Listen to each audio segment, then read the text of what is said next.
আসুন এবার দেখি সর্বশেষ নবী মুহাম্মদ সাল্লাল্লাহু আলাইহি সাল্লামকে নিয়ে হিন্দু ধর্মগ্রন্থে কি কথা লেখা হয়েছে।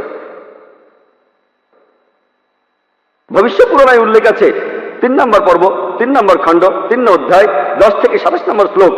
বলা হয়েছে যে ম্লেচ্ছরা তারা আরবের ভূমিকে অপবিত্র করেছে, আর্য ধর্মকে সেখানে খুঁজে পাওয়া যায় না। এখানে কিছু শত্রু ছিল যারা অতীতে পরাজিত হয়েছে, কিন্তু এখন আরো শক্তিশালী শত্রু উপস্থিত হয়েছে। আমি একজন মানুষকে পাঠাবো যার নাম হবে মুহাম্মদ সাল্লাল্লাহু আলাইহি সাল্লাম। তিনি এই শত্রুদের ধ্বংস করবেন আর মানুষকে সুপথে পরিচালিত করবেন। হে ভোজ রাজা, তুমি কখনোই সেখানে যাবে না যেখানে পিশাচদের রাজত্ব, কারণ আমি আমার করুণা দিয়ে তোমাদের হৃদয়কে পবিত্র করব। তখন দেবদূতের মতো একজন মানুষ তিনি রাজার সামনে আসলেন আর বললেন, হে রাজা, আমাকে এখানে পাঠিয়েছেন ঈশ্বর পরমাত্মা। আর্য ধর্ম পৃথিবীতে বিরাজ করবে, যে ধর্মটা সত্য, দ্বীনুল হক, সেটা পৃথিবীতে বজায় থাকবে। আমাকে এখানে পাঠিয়েছেন ঈশ্বর পরমাত্মা, যাতে মাংসভোজীদের বিশ্বাসকে প্রতিষ্ঠা করা যায়। আমার অনুসারীরা হবে সেই লোকেরা যারা সুন্নতে খাতনা করবে, আর তাদের মাথার উপরে কোনো টিকি থাকবে না। তারা একটা বিপ্লব তৈরি করবে, তারা মুখে দাড়ি রাখবে, তারা প্রার্থনার জন্য আহ্বান করবে, বিধিসম্মত সব খাবারই খাবে, তবে তারা শূকরের মাংস খাবে না। তারা লতাগুল্মের মাধ্যমে পবিত্র হবে না, বরং যুদ্ধ বিগ্রহের মাধ্যমে পবিত্র। তাদেরকে বলা হবে মুসলমান, আর তারা হবে মাংসভোজী। এই ভবিষ্যৎবাণী যে একজন ঋষি আসবেন, আর সেই ঋষির নাম উল্লেখ করা হয়েছে মুহাম্মদ সাল্লাল্লাহু আলাইহি ওয়াসাল্লাম। আর বলা আছে তিনি মানুষ জাতিকে সঠিক পথে পরিচালিত করবেন। আমরা জানি মুহাম্মদ সাল্লাল্লাহু আলাইহি ওয়াসাল্লাম আরবদের পথ দেখিয়েছেন। সে সময়কে বলা হয়তো আয়ামে জাহেলিয়া, অর্থাৎ বিশৃঙ্খলার যুগ। তিনি তাদের আলো সন্ধান দিয়েছেন। আর বলা হয়েছে তার অনুসারীদের খাতনা করা থাকবে। মুসলমানরা খাতনা দেয়, তাদের মাথায় কোনো টিকি থাকবে না, মাথার পেছনে কোনো লেজ থাকবে না, মুসলমানদেরও থাকে না। তাদের মুখে দাড়ি থাকবে, মুসলমানরাও দাড়ি রাখে। তারা একটা বিপ্লব ঘটাবে, তারা প্রার্থনার জন্য আহ্বান করবে, আর সেটা হলো আজান। আমরা মুসলিমরা আজান দেই, নামাজের জন্য আহ্বান করি। তারা সব বিধিসম্মত খাবার খাবে, কিন্তু শূকরের মাংস তারা ছোবে না। আমরা মুসলিমরা শূকরের মাংস খাই না। তারা লতাগুল্মের মাধ্যমে পবিত্র হবে না, তারা পবিত্র হবে যুদ্ধ বিগ্রহের মাধ্যমে। আর পবিত্রকরণে আমাদেরকে বলা হয়েছে সত্যের জন্য যুদ্ধ করব, অন্যায় অবিচারের বিরুদ্ধে। তাদেরকে বলা হবে মুসলমান, তারা হবে মাংসভোজী। ভবিষ্য পুরাণের এই ভবিষ্যৎবাণী একেবারে পরিষ্কার ভাবে সর্বশেষ ও চূড়ান্ত নবী মুহাম্মদ সাল্লাল্লাহু আলাইহি সাল্লাম এবং তার অনুসারীদের কথা বলছে। মুহাম্মদ সাল্লাল্লাহু আলাইহি সাল্লামের নাম বিভিন্ন জায়গায় অনেকবার বলা হয়েছে, হাতে সময় নেই, সেজন্য ভবিষ্য পুরাণ থেকে কয়েকটা উদাহরণ দিচ্ছি। এই ভবিষ্যৎবাণী করা হয়েছে ভবিষ্য পুরাণের 3য় পর্ব 3য় খণ্ড 3য় অধ্যায়ের 5 থেকে 8 শ্লোকে। এছাড়া বলা আছে ভবিষ্য পুরাণের 3য় পর্বে 1ম খণ্ড 3য় অধ্যায়ের 21 থেকে 23 নম্বর শ্লোকে। সর্বশেষ আর চূড়ান্ত নবী মুহাম্মদ সাল্লাল্লাহু আলাইহি সাল্লামের কথা উল্লেখ করা হয়েছে অথর্ববেদে 20 নম্বর গ্রন্থে 127 নম্বর অধ্যায়ের 1 থেকে 14 নম্বর মন্ত্রে। এগুলোকে আরো বলা হয় কুন্টুব সুক্তাস। কুন্টুব সংস্কৃত শব্দ, অর্থাৎ পেটের একটা লুকানো গ্রন্থি। তার মানে এই মন্ত্রগুলির অর্থ লুকানো রয়েছে, এগুলো পরে জানা যাবে। এখানে সবগুলো মন্ত্র নিয়ে আলোচনা করার মতো সময় নেই। আমি শুধু প্রথম 4টা মন্ত্র নিয়ে কিছু কথা বলবো। 1 নম্বর মন্ত্র বলছে তিনি হলেন নরসাংসা, তিনি হলেন কাওরামা, তিনি পরাজিত করবেন 60,090 জন শত্রুকে। 2 নম্বর মন্ত্র বলছে তিনি উটের পিঠে চড়বেন। 3 নম্বর মন্ত্র বলছে তিনি হলেন মামা ঋষি। 4 নম্বর মন্ত্রে তাকে আরো বলা হচ্ছে রেব। 1 নম্বর মন্ত্র বলছে তিনি হলেন নরসাংসা। নরসাংসা শব্দটা এসেছে নর থেকে, অর্থাৎ কোনো ব্যক্তি বা একজন লোক। আর সাংসা অর্থ প্রশংসা, কারো প্রশংসা করা। তাহলে নরসাংসা অর্থ যে ব্যক্তিকে প্রশংসা করা হয়। আর আপনারা যদি মহানবী মুহাম্মদ সাল্লাল্লাহু আলাইহি সাল্লামের নামের ইংরেজি অনুবাদ করেন, যদি তার নামের ইংরেজি অনুবাদ করেন তার অর্থ যার প্রশংসা করা হয়, তাহলে নরসাংসা শব্দটার আরবি অনুবাদ করলে সেটা হবে মুহাম্মদ সাল্লাল্লাহু আলাইহি সাল্লাম। এখানে নামে উল্লেখ করা হচ্ছে। এরপর বলা হচ্ছে তিনি হলেন কাওরামা। এই কাওরামা শব্দটার একটা অর্থ সংস্কৃতিতে হলো শান্তির রাজপুত্র। আর মুহাম্মদ সাল্লাল্লাহু আলাইহি সাল্লাম শান্তির রাজপুত্র ছিলেন। আরেকটা অর্থ হলো যে বিদেশে যায়। হযরত মুহাম্মদ সাল্লাল্লাহু আলাইহি সাল্লাম হিজরত করেছিলেন মক্কা থেকে মদিনায়, তিনি বিদেশে গিয়েছিলেন। এছাড়া প্রথম মন্ত্রে আছে তিনি 60,090 জন শত্রুকে পরাজিত করবেন। আর সে সময় মক্কায় যেসব লোকজন থাকতো তাদের মধ্যে যারা নবীজির বিরুদ্ধে ছিল তাদের সংখ্যা আনুমানিকভাবে 60,000 জন। 2 নম্বর মন্ত্র বলছে যে তিনি উটের পিঠে চড়বেন। কোন ইন্ডিয়ান ঋষি, কোন ব্রাহ্মণই কখনো উটের পিঠে চড়বেন না, কারণ মনুস্মৃতিতে বলছে 11 নম্বর অধ্যায়ের 202 নম্বর অনুচ্ছেদে বলা হয়েছে একজন ব্রাহ্মণকে কোনো গাধা বা উটের পিঠে চড়তে নিষেধ করা হয়েছে। এতে বোঝা যাচ্ছে ইনি কোন ইন্ডিয়ান ঋষি নন। 3 নম্বর মন্ত্র বলছে তিনি মামা ঋষি। মামা অর্থ মহা, অর্থাৎ মহান ঋষি। আর এছাড়াও অন্যান্য ধর্মগ্রন্থ বলছে সেটা মোহাম্মদ ঋষি। 4 নম্বর মন্ত্র বলছে তিনি হলেন রেব। রেব অর্থ যিনি প্রশংসা করেন। আর মোহাম্মদ সাল্লাল্লাহু আলাইহি ওয়াসাল্লামের আরেকটা নাম হলো আহমদ সাল্লাল্লাহু আলাইহি ওয়াসাল্লাম, অর্থাৎ যিনি প্রশংসা করেন। তাহলে নবীজির এই অন্য নামটা এই আহমদ শব্দটার সংস্কৃত করলে পাবেন রেব। আর এ কথাটাই রয়েছে অথর্ববেদে। এই মন্ত্রগুলি কুন্টুব সুক্তাস, এই মন্ত্রগুলি শুধু একজনকে নির্দেশ করছে, তিনি সর্বশেষ চূড়ান্ত নবী মোহাম্মদ সাল্লাল্লাহু আলাইহি সাল্লাম। আমি কয়েকটা ভবিষ্যৎবাণীর কথা বলবো, এছাড়াও আরো আছে। মোহাম্মদ সাল্লাল্লাহু আলাইহি সাল্লাম, তার কথা বলা হয়েছে অথর্ববেদে 20 নম্বর গ্রন্থের 21 নম্বর অনুচ্ছেদের 6 নম্বর পরিচ্ছেদে বলা হয়েছে যে একজন কারু, সে পরাজিত করবে 10,000 শত্রুকে কোন রকম যুদ্ধ ছাড়াই।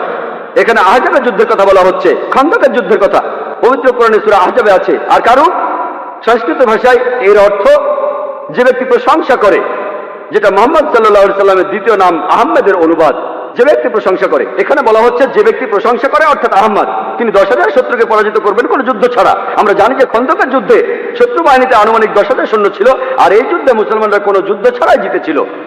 নবীজির কথা আরো আছে অথর্ববেদে 20 নম্বর গ্রন্থের 21 নম্বর অনুচ্ছেদের 7 নম্বর পরিচ্ছেদে বলা হয়েছে যে আভান্দু, তিনি 60,090 জন শত্রুকে আর 20 জন গোত্র প্রধানকে পরাজিত করবেন।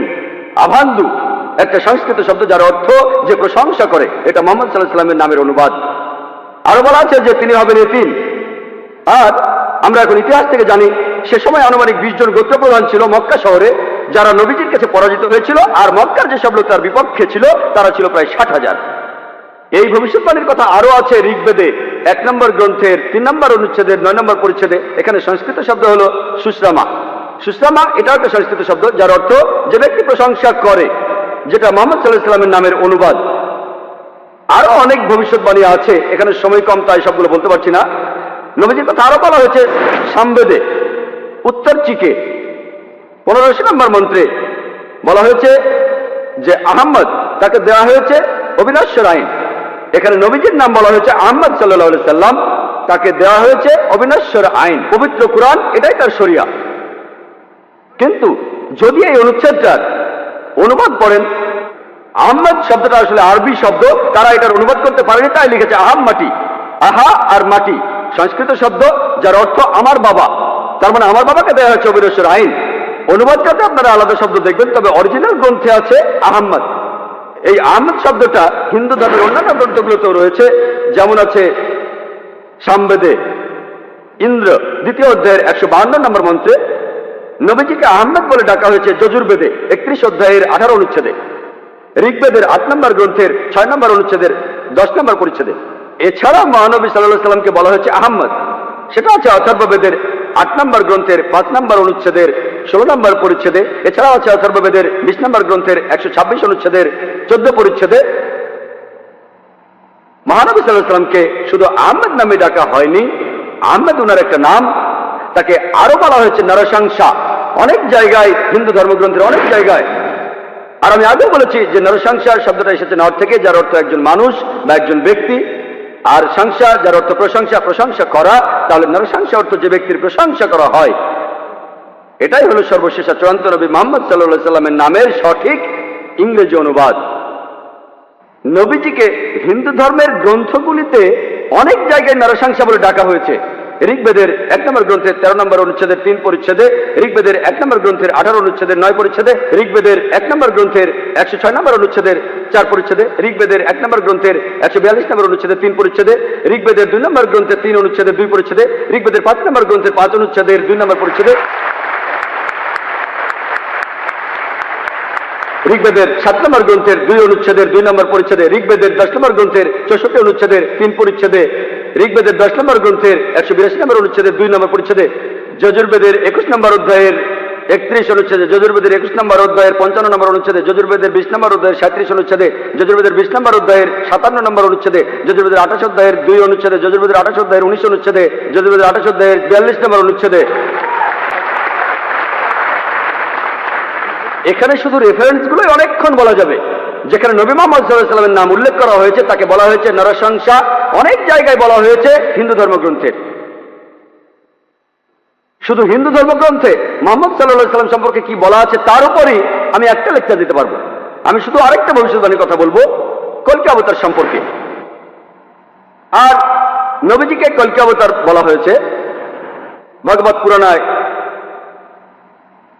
12 নম্বর খণ্ড 2 নম্বর অধ্যায় 18 থেকে 20 নম্বর শ্লোকে বলা হয়েছে তিনি জন্মগ্রহণ করবেন যার ঘরে তার নাম বিষ্ণু ইয়াস, একজন মহাপ্রাণ ব্যক্তি যিনি শাম্বালা শহরের প্রধান, এবং তাকে যে নামে ডাকা হবে সেটা হলো কল্কি। 19 আর 20 নম্বর মন্ত্র বলছে যে তিনি হবেন এই পৃথিবীর সর্বময় প্রভু। তার থাকবে কিছু অসাধারণ চারিত্রিক গুণাবলী এবং তার থাকবে 8টি বিশেষ বৈশিষ্ট্য। তাকে দেয়া হবে একটি বাহন, একটি ঘোড়া, দেবদূত নিয়ে আসবে, আর তিনি একটি ঘোড়ায় চড়বেন, তার হাতে থাকবে তরবারি, তিনি শত্রুদের পরাজিত করবেন আর ফেরেশতারা তাকে সাহায্য করবে। এছাড়াও বলা আছে ভগবত পুরাণায় 1 নম্বর খণ্ডে 3 নম্বর অধ্যায়ের 25 নম্বর শ্লোকে যে তিনি জন্মগ্রহণ করবেন কলিযুগে। কল্কি অবতার জন্ম নেবেন কলিযুগে, যে সময় রাজারা ব্যবহার করবে ডাকাতের মতো। আর তিনি জন্মগ্রহণ করবেন বিষ্ণু ইয়াসের ঘরে এবং তার নাম হবে কল্কি। একই কল্কি অবতারের নাম উল্লেখ করা হয়েছে কল্কি পুরাণায় 2 নম্বর অধ্যায়ের 4 অনুচ্ছেদে বলা হয়েছে যে তিনি জন্মগ্রহণ করবেন বিষ্ণু ইয়াসের ঘরে। কল্কি পুরাণ 2 নম্বর অধ্যায়ের 5 অনুচ্ছেদে বলছে তাকে সাহায্য করবে তার 4 জন সহচর তার ধর্ম প্রচার করতে।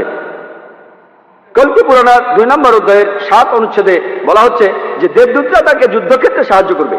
কল্কি পুরাণ 2 নম্বর অধ্যায়ের 11 অনুচ্ছেদে বলছে যে তিনি জন্মগ্রহণ করবেন বিষ্ণু ইয়াসের ঘরে এবং সুমতির গর্ভে। আর কল্কি পুরাণ 2য় অধ্যায়ের 15 অনুচ্ছেদ বলছে যে তিনি মাদল মাসের প্রথম অর্ধাংশে জন্ম নেবেন। শুধুমাত্র কল্কি অবতারের উপরে একটা লেকচার দেওয়া যায়, আমি এখানে সংক্ষেপে কয়েকটা পয়েন্ট বলছি।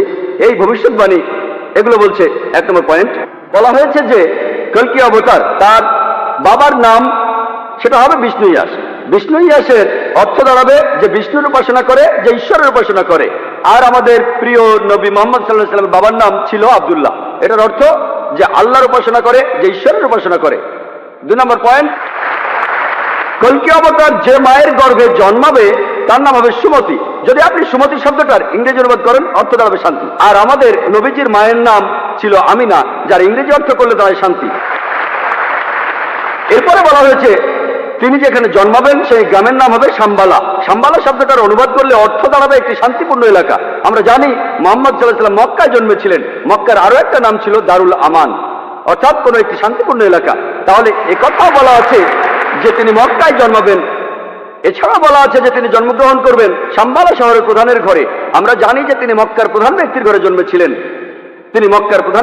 জন্মেছিলেন, কুরাইশ গোত্রে জন্মেছিলেন। আরো বলা আছে তিনি মাধব মাসের প্রথম অর্ধাংশে 12 তারিখে জন্মাবেন। আমরা জানি যে মুহাম্মদ সাল্লাল্লাহু আলাইহি ওয়াসাল্লাম রবিউল আউয়াল মাসে প্রথম অর্ধাংশে জন্মেছিলেন 12 তারিখে। এই ভবিষ্যৎবাণী যে তিনি মাধব মাসের 12 তারিখে জন্মাবেন, এটার অর্থ রবিউল আউয়াল মাসের 12 তারিখে। এছাড়া আরো বলা আছে যে এই কল্কি অবতার তিনি হবেন সর্বশেষ ঋষি। ঠিক এই কথাটাই কোরআনে আছে। সূরা আহজাবের 40 নম্বর আয়াতে উল্লেখ করা আছে যে মা কানা মুহাম্মাদুন আবা আহাদিন মির রিজালিকুম ওয়ালাকিন রাসূলুল্লাহ ওয়া খাতামুন নবিয়্যিন ওয়া কানা আল্লাহু বিকুল্লি শাইইন আলিমা। এর অর্থ মুহাম্মদ সাল্লাল্লাহু আলাইহি সাল্লাম তোমাদের মধ্যে কোনো পুরুষের পিতা নহেন, বরং তিনি হলেন আল্লাহর রাসূল এবং তিনি হলেন এই পৃথিবীর চূড়ান্ত নবী, তিনি শেষ নবী। নিশ্চয়ই আল্লাহ সর্ববিষয়ে জ্ঞাত। আর বলা আছে যে এই কল্কি অবতার জ্ঞান আরোহণ করবেন পরশুরামের কাছ থেকে, অর্থাৎ মহাস্রষ্টা, একটা পাহাড়ের উপর। আমরা জানি মুহাম্মদ সাল্লাল্লাহু আলাইহি ওয়াসাল্লাম প্রথম আয়াতটা তিনি পেয়েছিলেন গারে হেরায়, জাবলে নূরে, অর্থাৎ নূরের পাহাড়ে, গারে হেরায়। এখানে আরো বলা আছে যে তিনি এরপর উত্তরে গিয়ে আবার ফিরে আসবেন। আমরা জানি মুহাম্মদ সাল্লাল্লাহু আলাইহি ওয়াসাল্লাম মক্কা থেকে উত্তর হিজরত করে মদিনায় গিয়েছিলেন, তারপর মক্কা জয় করে ফিরে এসেছিলেন। আরো বলা আছে যে এই কল্কি অবতার তিনি পুরো পৃথিবীর মানুষের জন্য একটি দৃষ্টান্ত। তার চরিত্র হবে একেবারে নিষ্কলঙ্ক। আল্লাহ পবিত্রকরণে বলছেন সূরা কালামের 4 নম্বর আয়াতে উল্লেখ করা আছে যে অবশ্যই তুমি অধিষ্ঠিত হইবে সর্বোচ্চ মহান চরিত্রে। এছাড়াও বলা আছে যে কল্কি অবতারের 8টি বিশেষ গুণ থাকবে। কল্কি পুরাণা এবং ভগবত পুরাণায় এই 8টি বিশেষ গুণ হলো জ্ঞান, আত্মসংযম, অভিজাত বংশ, রিভিল নলেজ, সাহস, দানশীলতা, মহানুভবতা আর পরিমিত কথা। আর নবী মুহাম্মদ সাল্লাল্লাহু আলাইহি সাল্লামের এই 8টা গুণের সবগুলোই ছিল এছাড়া আরো বলা আছে যে তিনি হবেন এই পৃথিবীর শিক্ষক। আল্লাহ পবিত্র কোরআনে বলছেন, আর সূরা সাবার 28 নম্বর আয়াতে উল্লেখ করা আছে, ওমা আরসালনাকা ইল্লা কাফাতাল লিন্নাস বাশীরা ওয়া নাযীরা, আমি তো তোমাকে সমগ্র মানব জাতির জন্য প্রেরণ করিয়াছি তাহাদের সংবাদদাতা ও সতর্ককারী রূপে, কিন্তু অধিকাংশ মানুষই তাহা জানে না। এরপর আরো বলা আছে যে এই কল্কি অবতার তাকে সর্বশক্তিমান ঈশ্বর একটি বাহন দেবেন। আমরা জানি মুহাম্মদ সাল্লাল্লাহু আলাইহি ওয়াসাল্লাম তিনি বোরাকে চড়েছিলেন, বোরাকে চড়ে তিনি মেরাজে গিয়েছিলেন, আল্লাহর কাছে গিয়েছিলেন। আরো বলা আছে এই কল্কি অবতার ঘোড়ায় চড়বে আর হাতে তরবারি থাকবে। আমরা জানি মুহাম্মদ সাল্লাল্লাহু আলাইহি ওয়াসাল্লাম যত যুদ্ধ হয়েছিল বেশিরভাগ যুদ্ধে তিনি ছিলেন, বেশিরভাগ যুদ্ধ ছিল আত্মরক্ষার উদ্দেশ্যে। আর যদিও তিনি সবার নেতা ছিলেন তবুও সব যুদ্ধেই তিনি ছিলেন, সেখানে ঘোড়ায় চড়েছিলেন আর তিনি ডানাতে একটা তরবারি ধারণ করতেন। এরপর আরো বলা আছে যে এই কল্কি অবতারকে সাহায্য করবে চারজন সহচর, যাতে সত্যের ধর্ম তিনি প্রচার করতে পারেন। বোঝাই যাচ্ছে এখানে বলা হচ্ছে চার খলিফার কথা, খোলাফায়ে রাশিদিন, হযরত আবু বকর, হযরত ওমর, হযরত ওসমান, হযরত আলী, আল্লাহ তাদের সবার উপর সন্তুষ্ট হন। পরে তারা হয়েছিলেন খোলাফায়ে রাশিদিন, সঠিক নির্দেশ পালনকারী ইসলামের খলিফা, ইসলামকে ছড়িয়ে দিয়েছেন। আরো বলা আছে যে এই কল্কি অবতার শত্রুকে পরাজিত করবে আর মানুষকে সঠিক পথে নিয়ে আসবে। আমরা জানি মুহাম্মদ সাল্লাল্লাহু আলাইহি ওয়াসাল্লাম শত্রুকে পরাজিত করেছিলেন আর আরবদের তিনি আয়ামে জাহেলিয়া থেকে, অজ্ঞতার যুগ থেকে সত্যের পথে এনেছিলেন। আরেকটা কথা বলা আছে যে দেবদূতরা তাকে যুদ্ধের ময়দানে সাহায্য করবে। আমরা জানি মুহাম্মদ সাল্লাল্লাহু আলাইহি ওয়াসাল্লামকে ফেরেশতারা বিভিন্ন যুদ্ধে সাহায্য করেছিলেন, যেমন বদরের যুদ্ধে। পবিত্র কোরআনেও আছে সূরা আল ইমরানের 123 থেকে 25 নম্বর আয়াতে উল্লেখ আছে। এছাড়াও সূরা আনফালের 8 এবং 9 নম্বর আয়াতে উল্লেখ আছে। তাহলে এই কল্কি অবতারের ভবিষ্যৎবাণীর সাথে আর কাউকে মেলানো যায় না, শুধু মেলানো যায় সর্বশেষ ও চূড়ান্ত নবী মুহাম্মদ সাল্লাল্লাহু আলাইহি ওয়াসাল্লামকে।